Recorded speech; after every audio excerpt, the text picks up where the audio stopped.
মানুষ মারা গেলেই আমাদের দেশে ওই মৃত্যু উপলক্ষে বিভিন্ন রকম খতমের কালচার আছে।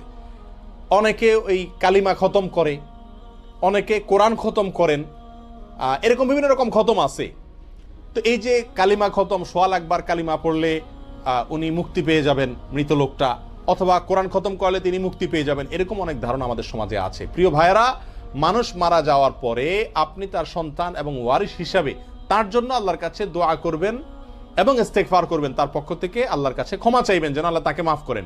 এটা আপনার ভাই বোন সবার জন্য কর্তব্য। আপনার বাবা আপনার মা মারা গেলে তাদের জন্য, অন্য যে কেউ মারা যাক, আপনজন সবার জন্য কর্তব্য তারা তার পক্ষে আল্লাহর কাছে সুপারিশ করবে, দোয়া করবে, ক্ষমা চাইবে। কিন্তু ইসলামী শরীয়তে কোরআন এবং হাদিসের কোথাও আমাদেরকে এটা বলা হয়নি যে মানুষ মারা গেলে ওই মৃত মানুষের জন্য খতমের কোনো অ্যারেঞ্জ করতে হবে। সেটা কোরআন খতম হোক, খতমে জালালি খতম হোক, কালিমা খতম হোক, সোয়াল আকবার হোক, আর যাই হোক না কেন।